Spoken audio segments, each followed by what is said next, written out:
내가 나를 사랑하느냐.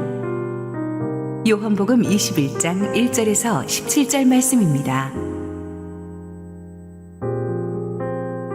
그 후에 예수께서 디베랴 호수에서 또 제자들에게 자기를 나타내셨으니 나타내신 일은 이러하니라. 시몬 베드로와 디두모라 하는 도마와 갈릴리 가나 사람 나다나엘과 세베대의 아들들과 또 다른 제자 둘이 함께 있더니 시몬 베드로가 나는 물고기 잡으러 가노라 하니 그들이 우리도 함께 가겠다 하고 나가서 배에 올랐으나 그날 밤에 아무것도 잡지 못하였더니 날이 새어갈 때에 예수께서 바닷가에 서셨으나 제자들이 예수이신 줄 알지 못하는지라. 예수께서 이르시되 얘들아 너희에게 고기가 있느냐. 대답하되 없나이다. 이르시되 그물을 배 오른편에 던지라. 그리하면 잡으리라 하시니 이에 던졌더니 물고기가 많아 그물을 들 수 없더라.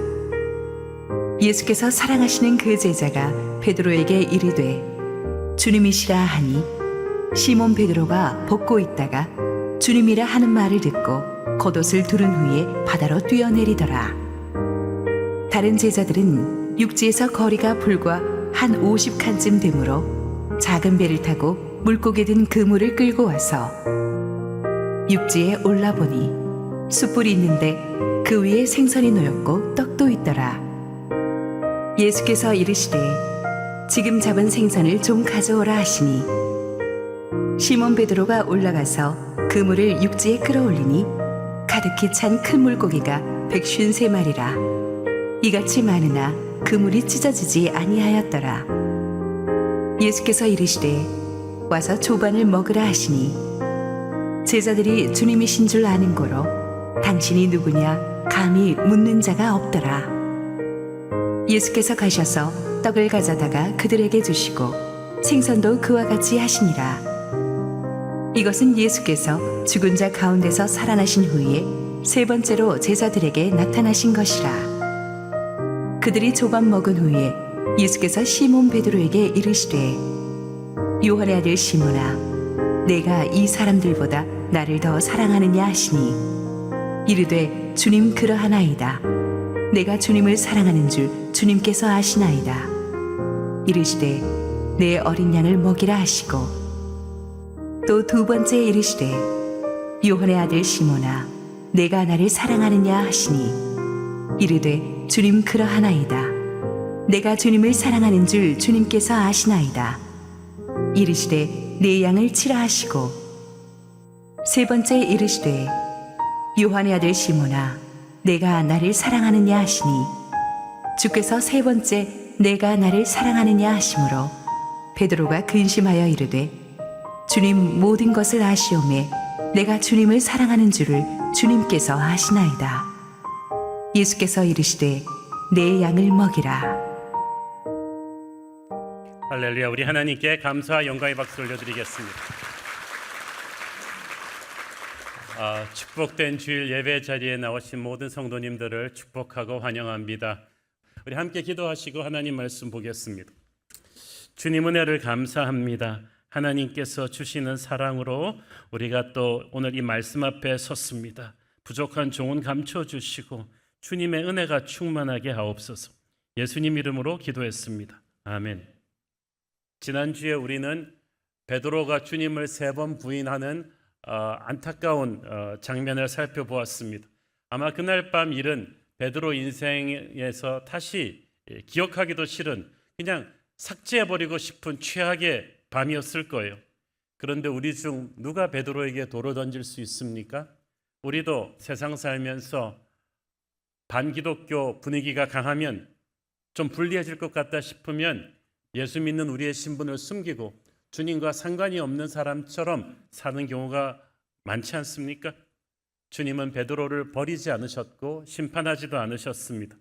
그날 새벽닭이 울던 그 순간 세 번째 주님을 부인하던 베드로를 주님은 사랑의 눈으로 바라보셨고 그 눈빛을 보면서 베드로는 통곡하며 밖으로 뛰쳐나갔습니다. 인간 베드로가 죽고 회개하는 순간이었습니다. 마귀가 떠나는 순간이었습니다. 십자가에서 돌아가실 때 주님의 보혈의 은혜가 베드로를 씻어 주었습니다. 그리고 주님은 베드로를 다시 주의 종으로 쓰고자 하셨습니다. 주님은 베드로를 용서할 준비가 되셨는데 문제는 베드로 자신이 스스로를 용서할 수가 없었다는 거죠.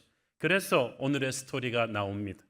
오늘 본문이 다루고 있는 부활하신 주님이 갈릴리 호수로 오셔서 제자들을 만나 주신 이 사건, 특히 베드로를 세워 주신 사건은 제가 성경에서 가장 사랑하는 스토리 중에 하나입니다.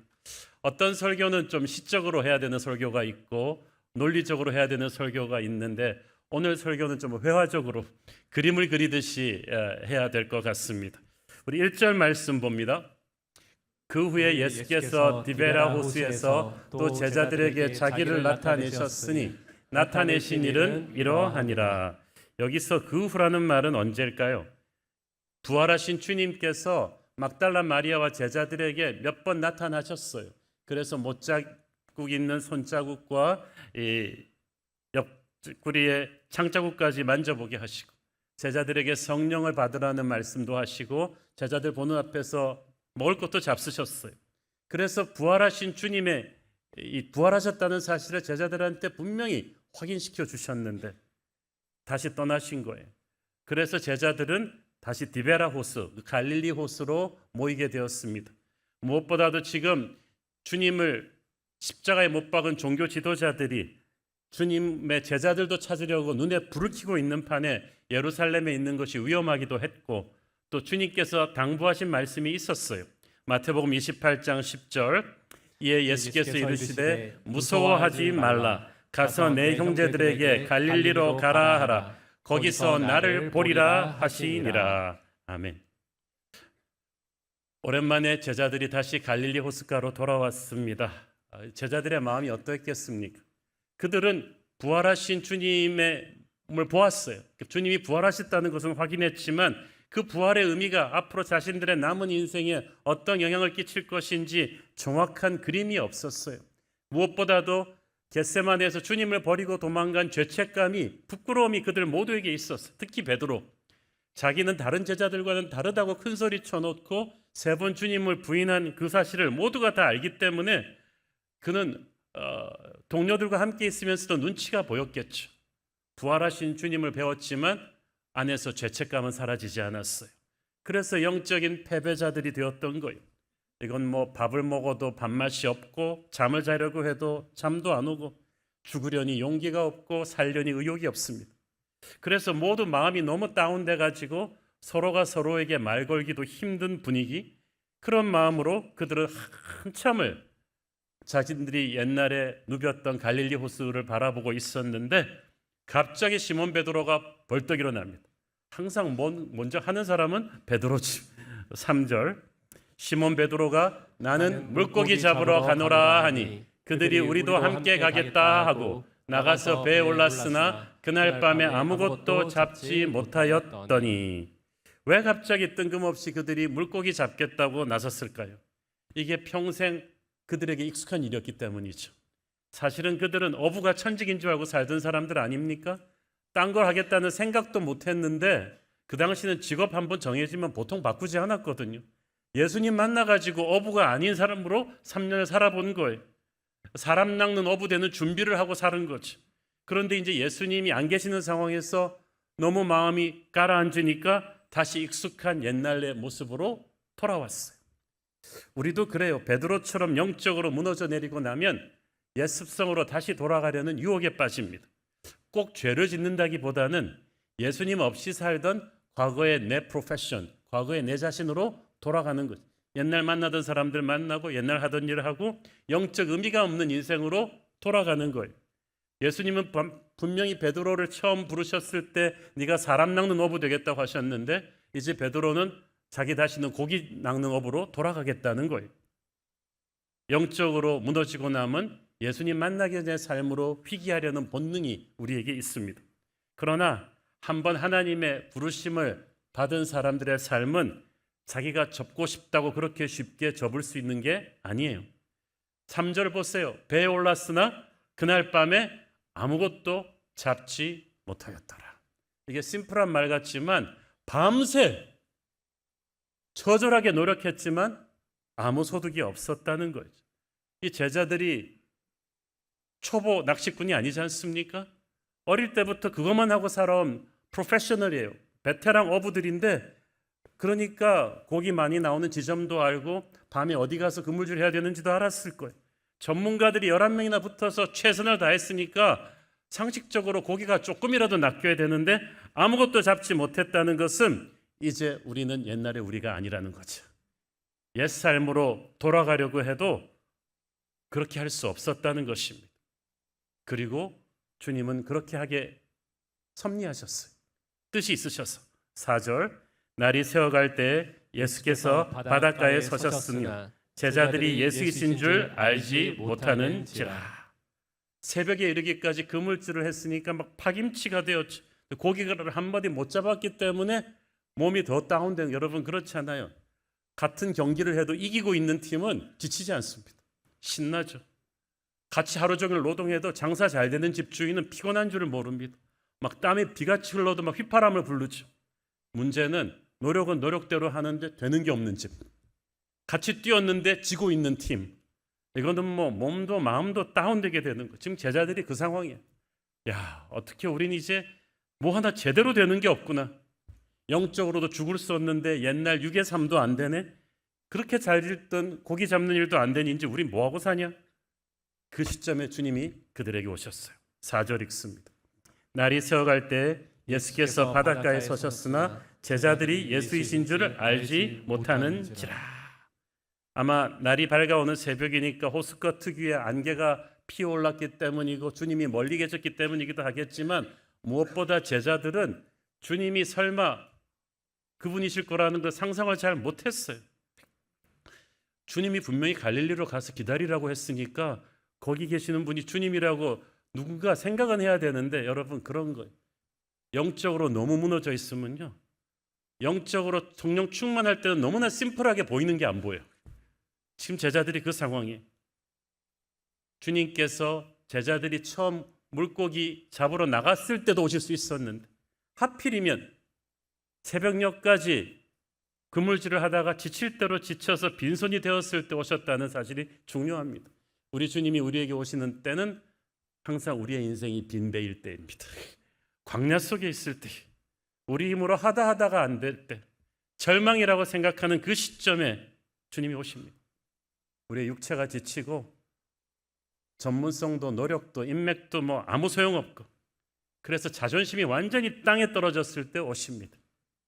믿었던 사람한테 배신당하고 계획이 실패해서 넋이 나가버렸을 때, 마음이 너무 가난해지고 절박해져 있을 때 주님이 우리에게 오시는 이유는 그때 우리가 은혜를 받을 준비가 되기 때문이죠. 잘 나가는 사람은 정말 할 수 없어요. 은혜를 받을 자세가 안 돼 있어요. 그런데 이렇게 무너져 내려 있는 사람은 영혼이 마른 스펀지 같아서 조그만 은혜도 반응을 하죠. 학생은 목마름이 있어야 배움이 시작된다는 말이 있듯이 영적인 축복도 마찬가지. 그래서 하나님은 우리의 인생이 빈배가 되어서 우리가 목마를 때까지 기다리시는 줄 믿습니다. 5절, 예수께서 이르시되 애들아 너희에게 고기가 있느냐? 대답하되 없나이다. 여기서 애들아라는 말을 그 당시 어법으로는 friends, 친구들아, 너희에게 고기가 있느냐? 텅 빈 밴 거 몰라서 물으시겠어요? 밤새 허탕친 거 다 아시고 물으시는 거예요. 성경에서 하나님이 뻔히 아시고 물으시는 때가 있죠. 죄를 지은 아담아 네가 어디 있느냐? 설마 주님이 안 보이셔서 그렇게 말하셨겠어요? 다 아시고 무너져 내린 그 인생을 다 아시고 살려주려고, 회복시켜주려고 부르시는 것입니다. 모든 문제는 하나님으로부터 멀어졌을 때부터 시작되니까 하나님이 가까이 오셔야 문제가 해결이 되죠. 평소 고기 잡는 데는 도 같은 베테랑들이 밤새 한 마리 고기도 잡지 못했다. 왜? 이제 그들은 옛날의 그들이 아니에요. 그냥 갈릴리 어부가 아니라 예수님의 제자들이었어요. 성령으로 인친 사람들이란 말이죠. 예수님의 제자들은 예수님 없이 아무것도 못합니다. 이제 우리가 그렇게 됐어요. 예수님이 없으면 우리 인생의 그물에 고기가 들어올 수가 없어요. 우리는 세상 사람들처럼 기도 안 하고 주님 없이 막 살아도 되는 사람들 아니에요. 이전에는 그랬겠지만 이제는 아니란 말이죠. 이제 예수 믿는 사람들은 사기치면서 장사하면 바로 걸리게 돼 있고요. 세상 사람들처럼 함부로 하다간 반드시 무너지게 돼 있어요. 왜? 우리는 주님의 사람들이니까. 아무리 힘쓰고 애써도 주 없이는 우리는 고기를 잡을 수가 없습니다. 우리는 그런 신분이에요. 축하합니다. 주 없이는 아무것도 할 수 없는 어부들이 됐어요. 6절 읽습니다. 이르시되 그물을 배 오른편에 던져라. 그리하면 잡으리라 하시니 이에 던졌더니 물고기가 많아 그물을 들 수 없더라. 자, 이거 재밌죠. 제자들은 아직 예수님이 누구인지 모르고 있었다고 그랬죠. 그런데 모르는 사람 말을 뭘 믿고 던져? 예수님의 말씀에 거역할 수 없는 권위가 있었던 거죠. 너무나 두렵고 영적으로 무너져서 예수님을 못 알아봤지만 그 말씀에 실린 영적인 권위는 거부할 수가 없었던 거예요. 그리고 기적은 그때부터 일어났어요. 그물이 물에 들어간 지 몇십 초도 안 돼서 엄청난 힘이 밑으로 그들을 당기기 시작합니다. 어마어마한 고깃대가, 갈릴리 바다의 모든 고깃대는 글로 다 모인 것 같아요. 제자들은 이 정도 엄청난 만선을 기대하고 나간 건 아닙니다. 그저 패배감에 젖어가지고 이렇게 계속 슬프게 넉넉히 앉아있느니 옛날 하던 고기나 잡자 이런 심정으로 나갔을 텐데 진짜 그날 몇 마리만 잡아도 만족했을 거예요. 그런데 이게 뭐지? 그들이 한참 잘 나갈 때 아무리 열심히 노력하고 계획해도 이 정도 만선은 없었어요. 그런데 이런 파격적인 고깃대가 왔다는 거지. 중요한 거는 제자들이 아무 생각 없이 주님 주시는 예수님 말씀을 주님 말씀인지도 모르고 순종했을 때 기적이 왔다는 거야. 여러분, 우리가 말씀을 이해하지 못해도 주님 말씀하니까 믿고 순종할 때부터 기적이 옵니다. 공부해서 기적이 오는 게 아니라 공부한 거를 순종하기 시작할 때 그때부터 축복이 터집니다. 그러니까 말씀을 들었으면 미루지 말아야 돼요. 순종하지 않고 그냥 방치해 놓은 말씀은 마치 엄청난 축복의 택배 상자들이 왔는데 최고급 오디오도 오고 다 왔는데 내가 뜯지 않아서 쌓아놓은 것과 똑같은 거죠. 하늘의 축복은 항상 우리에게 밀려들고 있는데 불순종의 영이 그걸 다 차단하고 있는 거죠. 여러분, 온전한 순종만이 온전한 축복을 돌파구로 열 수 있는 줄 믿습니다. 특히 베드로 혼자가 아니라 모든 제자들이 힘을 합쳐 순종했을 때 이 축복이 왔어요. 교회가 힘을 합쳐 하나님의 말씀을 순종할 때 축복이 오는 줄 믿습니다. 이번에 몽골도 우리가 다 함께 하니까 힘이 되더라고요. 한쪽이 쓰러지면 또 한쪽이 가서 도와주고 함께 순종하는 자들에게 축복이 옵니다. 자, 엄청난 고깃대가 걸려있는 그물을 당기려고 다 붙었는데 몸은 그물을 잡으려고 휙휙 밑으로 당겨지지만 제자들의 고개는 전부 다 꺾여가지고 무태 계신 주님을 보는 거지. 도대체 저 사람 누구지? 도대체 저 사람 누구지? 그 순간 모두가 데자뷰처럼 찡 하고 생각나는 띠리리리 띠리리리 이러면서 딱 오는 과거의 기억이, 이거 어디 익숙한 장면인데, 야 너 기억 안 나? 이거 언제 한번 반 장면인데. 이 순간 이걸 가장 먼저 기억해낸 제자가 있었던 거예요. 7절 읽습니다. 예수께서 사랑하시는 그 제자가 베드로에게 이르되 주님이시라 하니 시몬 베드로가 벗고 있다가 주님이라 하는 말을 듣고 겉옷을 두른 후에 바다로 뛰어내리더라. 예수께서 사랑하시던 그 제자가 바로 요한을 가리키는데, 요한은 항상 가장 예수님을 먼저 알아보는 사람입니다. 요한이 그때 딱 생각난 거, 3년 전에 빈배였던 우리한테 오셨던 주님의 그 모습이구나. 그걸 딱 기억하면서 주님이시다. 그런데 항상 깨닫는 건 요한인데 움직이는 건 베드로시. 베드로가 기억이 난 거예요. 베드로가 멍하니 앉아있다 주님이시란 말을 듣고 바다로 뛰었는데 그냥 뛴 게 아니라, 전 아직도 이해를 할 수가 없습니다. 겉옷을 입고 바다에, 창세 이래로 지금까지 옷을 벗고 바다로 뛰어드는 사람은 봤어도 입고 뛰어드는 사람은 없거든요. 라이프 자켓도 아닌데. 입고 뛰어들었다는 것은 예의를 갖추는 거죠. 그러니까 베드로가 정말 복잡하게 생각하는 사람이 아니에요. 그냥 조금만 기다리면 배가 무태되면 다른 제자들처럼 내리면 될 텐데 이거 못 기다리는 거죠. 주님을 빨리 보고 싶은데 또 스승님이니까 예의는 갖춰야 되잖아요. 그러니까 앞뒤가 안 맞는 짓을 한 거죠. 겉옷을 입고 무리로 뛰어내리니까 수영이 되도록 되겠어요. 아마 천천히가 다른 배 타고 간 제자들보다 늦게 도착했을 것 같은데, 정말 저는 베드로는 참 얼굴이 철판을 깔았나? 자기가 한 짓이 있으니까 면목이 없어서라도 자기는 배 제일 뒷공지에서 제자들 뒤에서 내릴 것 같은데, 워낙 순진하고 단순하니까 주님이 그냥 좋은 거예요. 한 대 맞더라도 주님을 보고 싶다, 이런 생각으로 그냥 복잡하게 생각하지 않고 달려든 거죠. 여러분, 복잡하게 생각하면 안 돼요. 내가 지은 죄 다 어떻게 내가 좀 보상을 하고 그런 생각하면 안 돼요. 그냥 가야 돼. 그렇죠? 자, 여러분, 대단하지 않습니까? 지금 자신들의 능력으로는 꿈도 못 꿀 엄청난 고깃대가 들어왔어요. 이거 이제 수산시장에다 처분하면은 큰 돈이 되죠. 그런데 그 누구도 야, 우리 부자야, 이제 집도 사고 이제 차도 사자, 막 이러시는 사람이 한 명도 없었어요. 고깃대를 보면서 모두에게 터진 반응은 주님이셨구나, 주님이 우리에게 오셨구나. 여러분, 같은 축복을 받아도 이게 세상 사람과 하나님의 사람의 차이죠. 우리는 고깃대에서 예수님을 발견해야 돼요.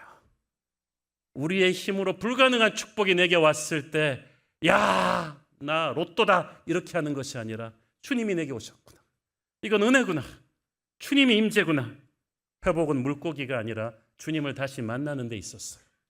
물고기 때는 그들 모두에게 주님을 알려주시는 도구였을 뿐이죠.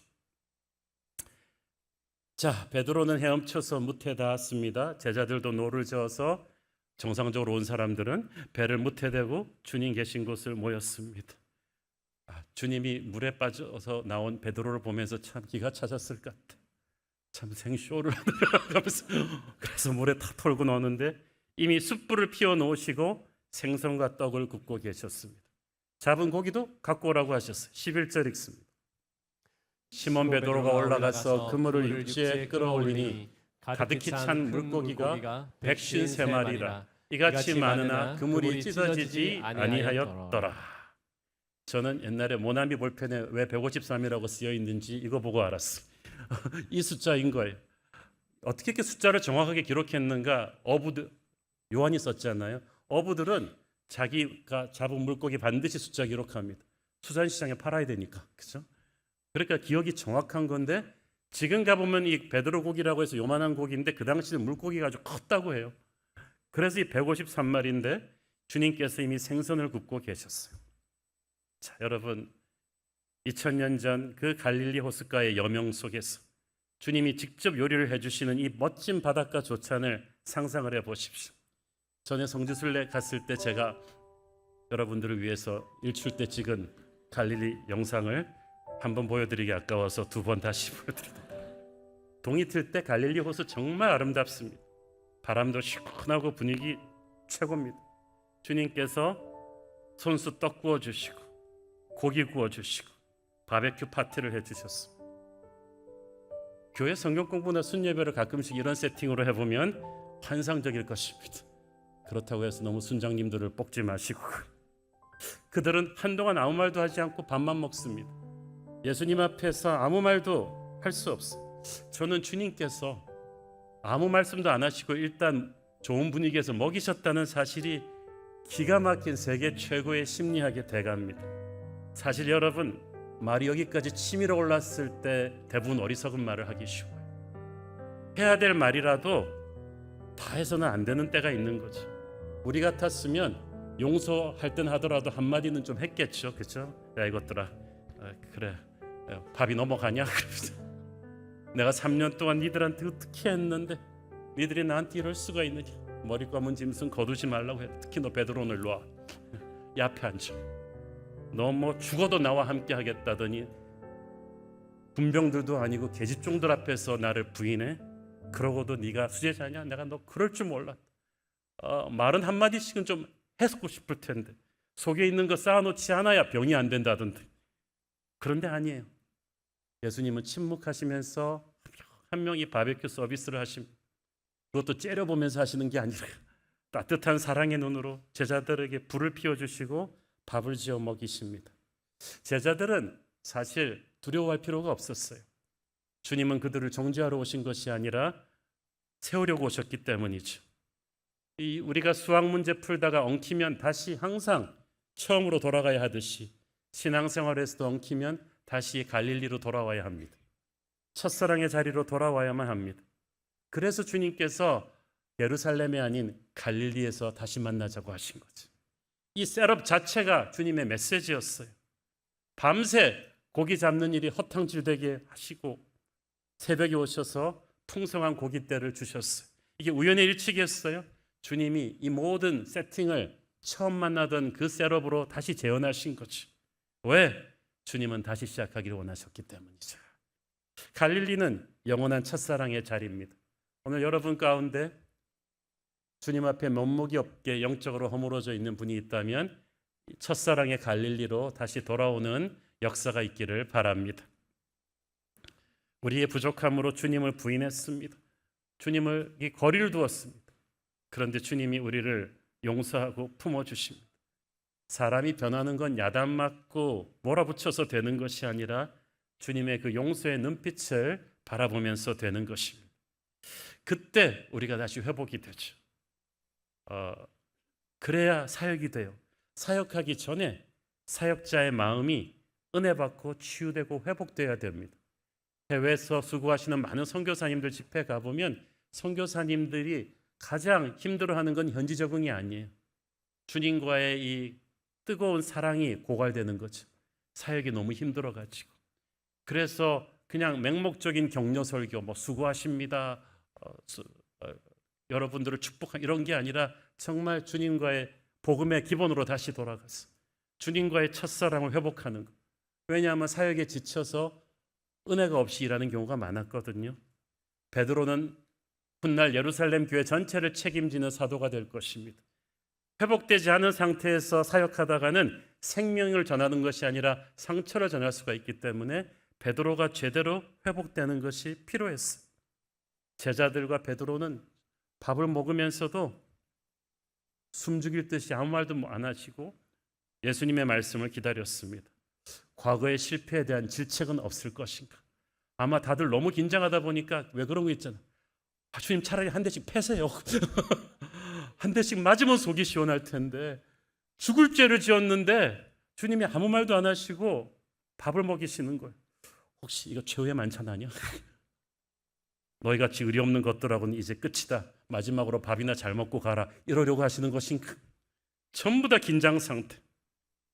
여러분, 예수님과 제자들이 이 모닥불 숯불 앞에 둘러앉아 있었습니다. 이 젊은이들 사이에서는 이 모닥불 피워놓고 바라보면서 멍 때리는 소위 불멍이 유행했다고 들었는데 이게 그럼 제자들이 단체로 불멍 때리는 것인가? 그 이상의 의미가 있죠. 많은 성경학자들은 말합니다. 베드로가 이 모닥불 숯불을 보는 순간 얼마 전 대제사장의 집들에서 그 숯불 앞에서 예수님을 3번 부인한 것이 기억났을 것이라고 합니다. 그래서 한동안 베드로는 이 숯불, 모닥불 알레르기가 있었을 것이다. 자기가 왜 차 사고 한번 난 사람은 거기 다시 가기 싫잖아요. 다시 떠올리기도 싫은 실패의 장소인데 주님께서 베드로를 굳이 다시 그것을 바라보게 하십니다. 왜냐하면 여러분, 상처와 실패로부터 도망간다고 해결되는 게 아니에요. 시간이 지난다고 해결되는 것도 아니에요. 예수님과 함께 그 실패의 자리로 다시 돌아가면서 은혜의 힘으로 그 문제를 직면함으로써 우리는 그 상처의 트라우마로부터 자유할 수 있는 거예요. 드디어 그 모닥불 앞에 숨막히는 침묵을 깨고 주님은 베드로에게 말씀하기 시작하셨습니다. 베드로에게 말씀했지만 실은 11제자 전체에게 말씀하신 거죠. 요한의 아들 시몬아, 분명히 베드로에게라는 이름이 있는데도, 주님이 주신 이름이 있는데도 주님께서는 베드로가 큰 사고 칠 때마다 요한의 아들 시몬아 옛 이름을 다시 부르십니다. 다시 시작하자. 그리고 그 말씀이 기가 막힙니다. 네가 이 사람들보다 나를 더 사랑하느냐. 이 표현 어디서 조금 낯이 익지 않습니까? 베드로가 뭐라 그랬어요? 내가 이 사람들은 다 주님을 부인해도 나는 주님 부인하지 않겠습니다 그랬잖아요. 나는 주님과 함께 있겠습니다. 예수님께서 그 어법 그대로, 그래 네가 이 제자들보다 나를 더 사랑한다고 할 수 있느냐, 그거죠. 참 이 대화를 보면 인간과 하나님의 차원이 참 달라요. 예수님이 인간이었다 하면 아무리 위대한 분이었다고 해도 이 상황에서 이렇게 대화를 시작하진 않았을 거예요. 섭섭한 말 한마디는 하셨을 텐데 주님은 배신하고 상처를 준 상대에게 왜 그랬느냐고 따지지 않습니다. 여러분, 내가 옳고 상대가 틀렸는데 따지지 않는 게 얼마나 힘듭니까? 하나님이시니까 가능한 거예요. 용서는 그런 거예요. 할 말이 다 있지만 덮어주는 거예요. 왜냐하면 십자가에서 흘리신 주님의 보혈이 회개한 자에게 흘러들기 때문이죠. 주님은 과거의 잘못에 연연하지 않으시고 그들의 연약함 때문에 분노하지도 않으셨습니다. 주님의 회복을 위한 관심은 딱 한 가지, 네가 나를 사랑하느냐? 너 어느 학교 나왔냐? 가진 돈은 얼마나 됐냐? 얼마나 많은 일을 하고 있느냐? 이런 거 묻지 않으세요. 너 어쩌다 그런 대형 사고를 쳤냐? 네가 앞으로 내게 뭘 해줄 수 있느냐? 이게 아니에요. 네가 나를 사랑하느냐? 현재 진행형이에요. 지금도 신앙생활을 몇십 년을 했던 주님이 우리에게 끊임없이 물으시는 것, 매일 물으시는 이 질문은 딱 하나, 네가 나를 사랑하느냐? 베드로가 기어 들어가는 목소리로 대답합니다. 주님, 그렇습니다. 내가 주님을 사랑하는 줄 주님께서 아시나이다. 헬라어로 보면 우리 한국말로는 사랑이 똑같은 사랑이 단어인데 헬라어로 보면은 주님은 아가페 사랑, 하나님의 사랑으로 네가 나를 사랑하느냐고 물으셨는데 베드로는 저는 필레오 사랑으로, 인간의 사랑으로 주님을 사랑한다고 대답합니다. 친구들끼리의 우정, 부모 자식들끼리의 사랑, 스승에 대한 존경, 배우자와의 사랑, 이런 모든 게 다 이 필레오로 다 커버가 되는 거죠. 그런데 이 필레오 사랑은 얼마나 쉽게 깨어지는 유리알 같은 것입니까? 조건부 사랑이기 때문에 언제든지 배신과 절망과 분노로 바뀔 수 있습니다. 우리가 상처받는 건 항상 필레오 사랑을 주고받은 사람들이에요. 그런데 아가페 사랑은 이 모든 것을 뛰어넘는 하나님의 사랑이죠. 절대 변하지 않는 크고 깊은 사랑인데 베드로는 차마 이 상황에서 자기가 아가페 사랑으로 주님 사랑한다고 말할 수 없어요. 전에 같으면 그랬겠죠. 당연하죠. 저 아가페 사랑합니다. 그러나 지금 베드로는 주님이 아시고 제자들이 다 알아요. 자기가 얼마나 주님을 비참하게 부인했는가를. 자기가 한 전적이 있는데 어째 감히 자기가 아가페 사랑한다고 얘기하겠어요. 그래서 기가 죽어가지고 주님, 인간적인 필레오 사랑이지만 그래도 주님 사랑하는 건 진심입니다.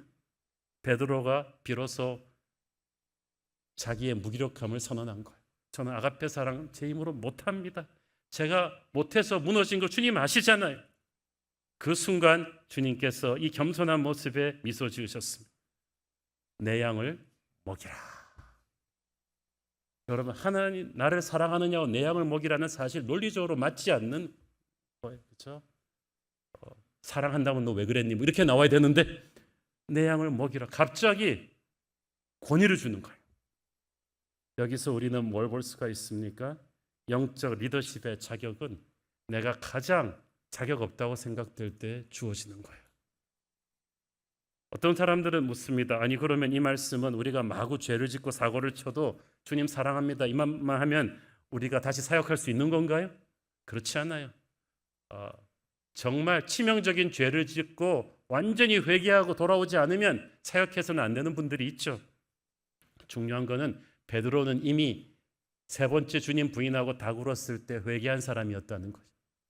간을 쪼개는 듯한 회개의 눈물을 흘렸어요. 그 회개를 한 사람이지만 그 회개의 용서를 이제 자기가 받아들이지 못하고 있기 때문에 회개한 그를 주님이 다시 회복시켜 주는 거예요. 왜 세 번이나 나를 사랑하냐고 물으셨겠어요. 베드로가 세 번 주님을 부인했기 때문에 그 숫자 그대로 주님이 다시 베드로를 또 제자들을 다시 세워주시는 거죠. 너의 그 모든 세 번의 부인의 그 죄를 덮고 용서하고 복구시킬 수 있는 힘은 나를 사랑하는 데서 나온다는 거죠. 이제 베드로가 인간적인 자신감이 다 무너졌을 때 자기의 힘으로는 주님을 감히 아가페 사랑할 수 없다고 말할 때 그때 비로소 그 낮아지고 겸손한 마음이 주님의 종이 될 자격이 있다고 판단하시는 줄로 믿습니다. 이제 너에게는 권위가 주어질 것이다. 그 권위는 군림하는 권위가 아니라 섬기는 권위다. 내 양을 먹이라고 하셨잖아요. 베드로 네 양이 아니야. 예수님의 양인데 이제 네가 섬기는 심정으로 그 양들을 섬겨야 돼. 그게 권위인 거예요. 여러분, 내 양을 먹이라는 말만 딱 보면은 이거 목사님들, 선교사님들만 읽으면 되는 말씀 아닌가? 그렇지 않아요. 주님이 우리에게 주신 가장 큰 계명 두 가지, 주 너의 하나님을 사랑하고 네 이웃을 몸과 같이 사랑하는 것은 모든 성도들에게 주신 계명인 줄 믿습니다. 여러분의 자녀들도 여러분의 양이에요. 순장님들의 순원들은 여러분의 양이고, CS 멘토들의 멘티는 여러분의 양이고, 주일학교 선생님들의 학생들은 여러분의 양이고, 여러분이 예수님 믿고 나서 평생 해야 될 사명은 이웃을 사랑해서 전도하고 전도한 사람을 양육하는 것입니다. 이게 우리의 존재의 의미예요. 이걸 할 수 있는 권위를 주님께서 나를 사랑하는 자에게 주겠다는 거예요. 능력이 부족하고 베드로처럼 무너졌다고 해도 주님을 향해 진심인 사람, 자기의 무기력함을 철저히 인정하는 사람, 다시 첫사랑을 회복하기 원하는 사람에게 주님은 비로소 영적인 권위를 주실 것입니다. 그때부터 그는 자기의 힘이 아닌 주님의 은혜로 사역하겠죠. 정말 희한하잖아요. 그래도 주님은 못난 그대로 베드로를 통해서, 제자들을 통해서 양떼들을 먹이기 원하셨어요. 주님이 직접 하셔도 되는데 양떼들을 그들을 통해서 먹이기 원하신다는 거죠. 필립 얀스의 책에 보면 자기 옛날 시골 고등학교 밴드가 형편없었대. 그래서 그 밴드가 저기 베토벤의 무슨 그 영광 나라 천사 멋진 음악을 연주하면 이게 정말 음악인지 뭔지 모를 정도로 이상했지만, 그래도 그 시골 사람들이 베토벤의 음악을 들을 수 있는 그 당시 TV 라디오가 없던 시절에 유일한 수단은 그 고등학교 밴드였다는 거죠. 마찬가지로 우리는 형편없는 존재들이지만 그래도 세상 사람들이 주님의 사랑을 볼 수 있는 유일한 통로가 우리라는 거예요. 주님은 우리를 사용하실 것입니다. 기어코 우리를 사용하실 것입니다. 가끔 가다가 주님의 일을 하다가 여러분 이런 자괴감 올 때가 있죠. 주님, 지난밤에 부부싸움 대팡하고 나서 내가 남편한테, 아내한테 그런 몹쓸 소리 하고 나서 순례배 인도할 자격이 있나요? 저는 순장 때려쳐야 될 것 같아요. 저는 사람한테 지치고 화가 났어요. 이런 감정으로 제가 CS 멘토를 해도 될지 모르겠어요. 제가 마음이 약하고 성격이 내성적이라 저는 자격이 없어요. 목사로서 저도 수없이 많은 이런 자괴감이 들 때가 있어요. 내가 과연 선교할 자격이 있나? 내가 과연 설교할 자격이 있나? 우리가 우리의 연약함을 가지고 이런 자격 없음을 토로할 때마다 주님은 베드로에게 하셨듯 우리에게 대답하실 것입니다. 네가 나를 사랑하느냐? 네가 나를 절대적으로 믿고 있느냐? 너의 약함을 알고 나만을 바라보고 있느냐? 그렇다면 됐다. 너의 연약함은 나의 강함으로 채울 것이다. 그러니 내 양을 먹이라. 우리가 주님을 향한 사랑을 그렇게 뜨겁게 날마다 업그레이드 한다면 우리 주님은 연약한 우리를 붙잡으셔서 우리의 힘이 아닌 주의 은혜로 하나님의 역사를 이루실 줄로 믿습니다. 무너지고 실패했어도 주를 사랑한다던 그 베드로의 고백이 저와 여러분의 것이 되기를 축원합니다. 기도하겠습니다. 하나님 은혜를 감사합니다. 주의 사랑이 아니면 우리의 구물은 항상 비어 있을 것입니다. 주님께서 갈릴리로 다시 불러주지 않으셨다면, 첫사랑을 회복시키지 않으셨다면 우리는 아무것도 아닐 것입니다. 베드로처럼 우리를 첫사랑의 자리로 다시 데려가 주시니 감사합니다. 오늘 주님을 새롭게 만나고 다시 첫사랑을 회복하는 순간 되게 하옵소서. 예수님 이름으로 기도했습니다. 아멘.